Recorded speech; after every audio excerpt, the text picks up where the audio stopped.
नमस्कार, आपका स्वागत है इजी मेड चैनल पर, जहां हम मेडिकल टॉपिक्स को आसान भाषा में समझते हैं। आज के इस वीडियो में हम बात करेंगे अब्रप्शो प्लेसेंटा के बारे में। सबसे पहले जानते हैं अब्रप्शो प्लेसेंटा क्या है। ये एक ऐसी स्थिति है जिसमें नॉर्मली इम्प्लांटेड प्लेसेंटा फीटस के जन्म से पहले ही यूटेराइन वॉल से अलग हो जाती है। इस सेपरेशन के कारण ब्लीडिंग होती है और प्लेसेंटा के मैटरनल साइड पर हेमाटोमा बन जाता है। यह लगभग 0.5 से 1% प्रेगनेंसीज में देखा जाता है। अब बात करते हैं इसके कॉजेज और रिस्क फैक्टर्स के बारे में।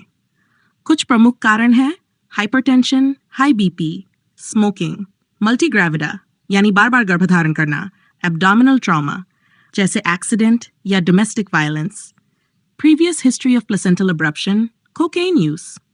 इसके अलावा हाल ही में ये पाया गया है कि ऑटो इम्यून एंटीबॉडीज ऐसे कोअगुलोपैथीज पैदा करते हैं जो क्लॉट्स बनाते हैं और ये क्लॉट्स प्लेसेंटा में जाकर सेपरेशन का कारण बनते हैं। चलिए बात करते हैं अब्रप्शो प्लेसेंटा के टाइप्स के बारे में। सबसे पहले जानते हैं कंसील्ड टाइप ऑफ अब्रप्शो प्लेसेंटा क्या होता है। इसमें प्लेसेंटा का सेपरेशन तो होता है, लेकिन जो ब्लड निकलता है वो यूटेरस के अंदर ही जमा रहता है, बाहर वैजिनल ब्लीडिंग नहीं होती। इस वजह से यूटेरस टेंस, टेंडर और पेनफुल हो जाता है और पेशेंट को सिवियर एब्डोमिनल पेन महसूस हो सकता है। कभी कभी यूटेरस ब्लूइश या कुवलेयर यूटेरस भी हो सकता है। अब बात करते हैं रिवील्ड टाइप की। इसमें प्लेसेंटा से अलग हुआ ब्लड वजाइना के रास्ते बाहर निकल जाता है, इसलिए विजिबल वजाइनल ब्लीडिंग होती है। पेन कम हो सकता है, लेकिन ब्लीडिंग क्लियरली दिखाई देती है। अब जानते हैं अब्रप्शो प्लेसेंटाई के साइंस एंड सिम्टम्स के बारे में। इसके 5 क्लासिक सिम्टम्स होते हैं। 1. वैजिनल ब्लीडिंग, जो वास्तविक ब्लड लॉस को नहीं दर्शाता। 2. एब्डोमिनल और लोअर बैक पेन, जो डल या एकिंग नेचर का होता है। 3. यूटेराइन इरिटेबिलिटी, बार बार हल्के contractions. 4. High uterine resting tone, जो इंट्रायूटेराइन प्रेशर कैथेटर से पहचानी जाती है। 5. यूटेराइन टेंडरनेस, खासकर उसी स्थान पर जहां प्लेसेंटा अलग हुआ हो। अन्य लक्षणों में शामिल हैं back pain, non reassuring foetal heart rate patterns, hypovolaemic shock के संकेत, और गंभीर मामलों में फीटल डेथ भी हो सकती है। ब्लीडिंग कंसील्ड या अपेरेंट दोनों प्रकार की हो सकती है। कई बार एमनियोटिक फ्लूइड का रंग पोर्ट वाइन कलर जैसा दिखाई देता है। अब बात करते हैं कंसील्ड हेमोरेज यानी छिपे हुए रक्तस्राव के लक्षणों की। अगर ब्लीडिंग बाहर दिखाई नहीं देती तो ये साइंस देखे जा सकते हैं।